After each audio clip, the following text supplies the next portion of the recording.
I'm back, and boy do I have the GH6 motherload for you today.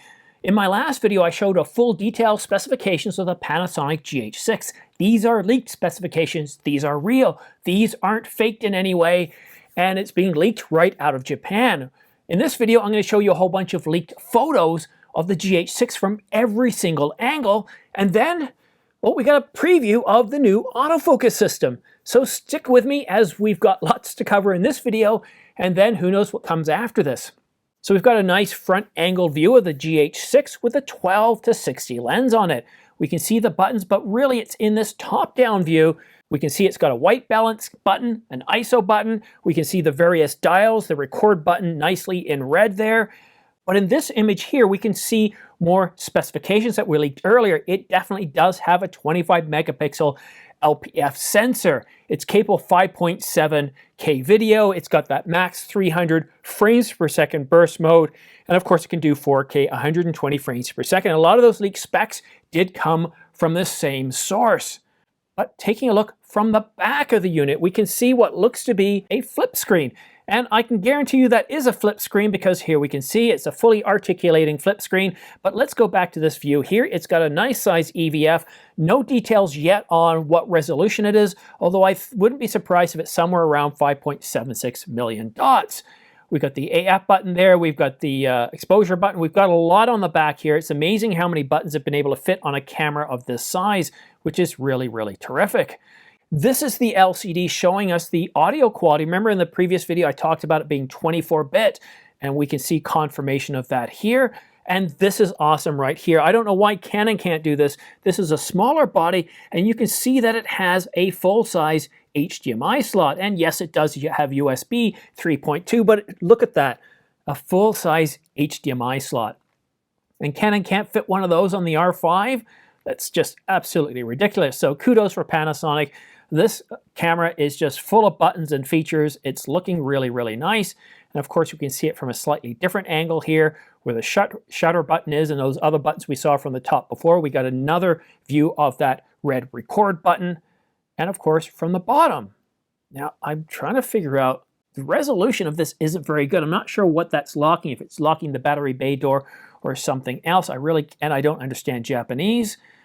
And of course, from this side here, we can see that there's confirmation that it does have a CF Express Type B card slot, which is really, really awesome. If you're going to be recording with Apple ProRes as it does with a CF Express Type B card slot, you're covered. You can do 1.9 gigabits per second. You're going to get really, really good detail. It's just going to be amazing what this camera is able to achieve. So I want to give a big shout out to 4/3 Rumors. 4/3 Rumors has done an incredible job of following Olympus's OM1, and they were very good and I think they were about 80-90% correct on the leak specifications. And on the GH6, well, it looks like they're gunning at 100%, and that's because all these screenshots and more, which I'm going to show you shortly, is coming right from Japan. It's coming from somebody who had the GH6 in their hands, reviewing this camera for days or weeks, I'm not exactly sure.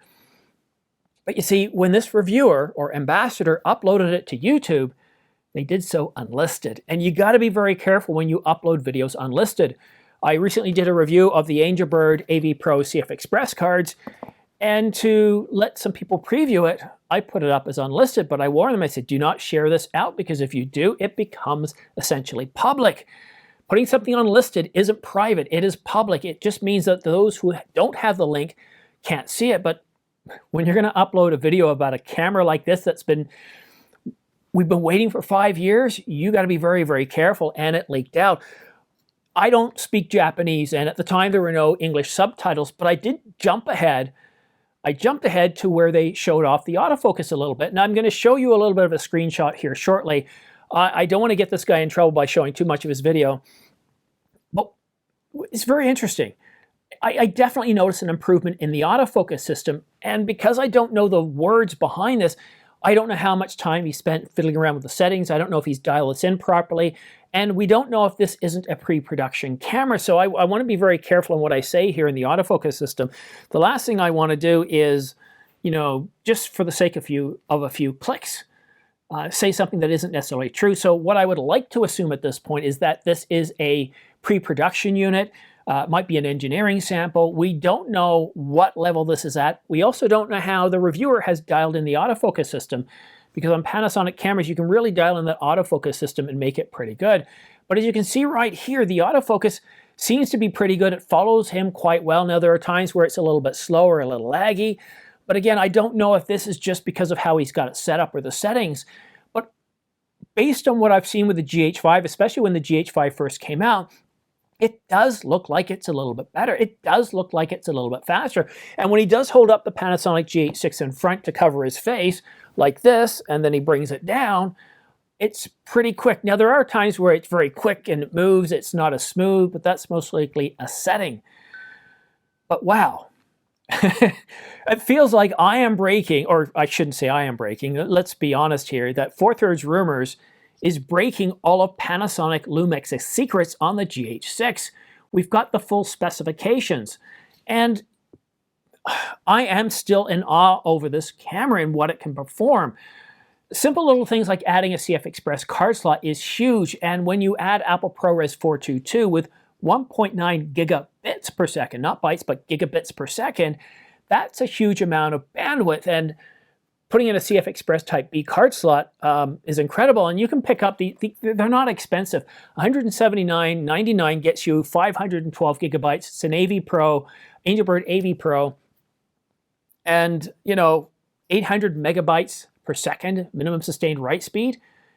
You're covered. So $179 for storage, and you're covered. Really, really good there. But in terms of all the other capabilities, this is shaping up to be quite a good camera. Now, I myself, I like a good autofocus system, so I'm waiting patiently to see what all the reviewers are saying, whether this is a pre-production unit itself.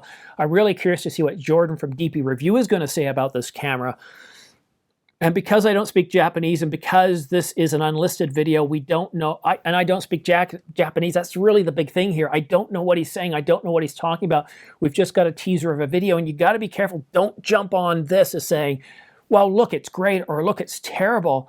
It's just a bit of a teaser. And the link to this video is at 4thirdsrumors.com. If you want to go ahead and take a look at it. It's been unlisted for the last, what, I don't know how many hours now. I wouldn't be surprised if it becomes private very, very shortly, or maybe it's too late and the cat's out of the bag. We had something similar this summer with Tony Northrup and Chelsea. They had the Sony a7 III for a little while, and they leaked out the video, and we got some leaked information from it. And I showed like maybe 3 or 4 seconds of that video, but I didn't want to go into too much detail because I felt like, you know, I was taking advantage of a bad situation on their part. And the last thing I'd want to see is this YouTuber get in trouble. But still, I mean, if you're going to put out a video unlisted and the whole world gets to see it, I'm not going to not unsee that. And I'm super excited. This is awesome. We're supposed to be getting the announcement on the 21st. I don't know what there is left for Panasonic to let us know. Okay, there are all those review videos from DP Review, Fro Knows, Tony Northrup, whatever your favorite YouTube channel is. And yes, I know you might think I'm your favorite YouTube channel, but Lumix doesn't like me enough to send me their cameras to test it out. And you know what? I would love to test out the GH6. I would love to get it in my hands. This is truly an amazing camera. To be able to shoot an Apple ProRes in camera, you know, for many, that you don't need a Ninja. I still like the Ninja because it gives you that larger monitor size. Like I can look at the camera now, look up a few inches, and I can see myself clearly, and I really like that about the Ninja. But still, you've got this lightweight camera. You've got Apple ProRes recording internally. You've got 4K 120. You've got 4K 60. You've got a much faster processor. You've got a much faster sensor. You've got incredible video resolution, 5.7K. You've got the capability of 300 frames per second. This is looking really, really good. So I think that some of the excitement has been taken away, but I don't know, has it? What do you think? I think part of it is when you get close to Christmas or your birthday, as more things leak out of what you're going to get, it changes your mindset from what are they going to do to what am I going to do with this? And I think that becomes the really, really exciting thing. So if you're really excited to get the Panasonic GH6, subscribe to this channel. I'll keep you up to date on the latest information coming up, but also I am giving away an Angelbird AV Pro CF Express card Type B. These normally sell for, as I said, $179.99. And as I said, I'm giving away one of two. You get to choose. It's either the 512 gig, the AV Pro with 800 megabytes per second, perfect for video.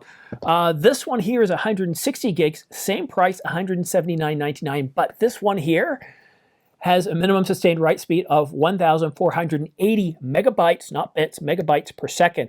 This is more for the, well, I would say the OM1, but they have dual SD cards.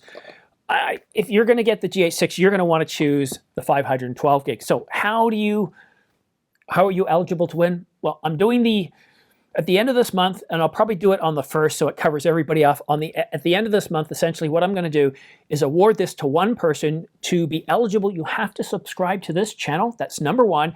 And you have to have a mailing address somewhere on the planet. It could be Antarctica, Africa, Asia, Europe, North America, South America. It doesn't matter, as long as you've got a valid mailing address. And number two, the person responding has to be at least 18 years of age. And of course, if this is void in your country or your territory, well then, have to follow local laws. But yeah, I'm giving away one or two of these. So right now, I've got 3 to give away. So I'm going to be doing this over the next couple of months. I've got 2 160 gigs AV Pro Mark IIs, and I've got 1 AV Pro 512 gig. They're really fast cards, and they're very durable. I just did a video on these. This one right here. So if you want to find out more about them, go ahead and take a look. But at $179.99 plus your GH6, you're pretty well set to go. CF Express cards can get very expensive.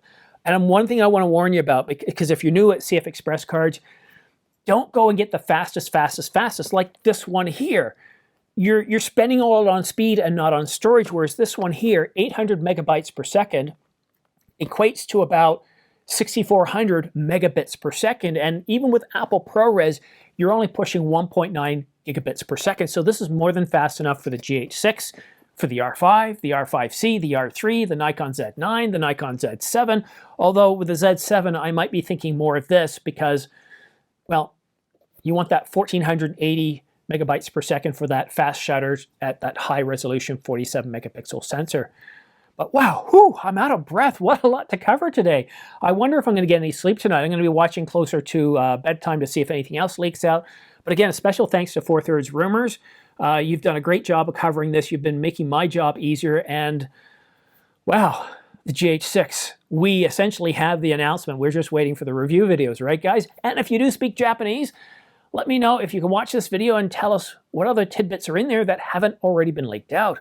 But that's it for now. Thank you so much for watching. We'll see you again soon.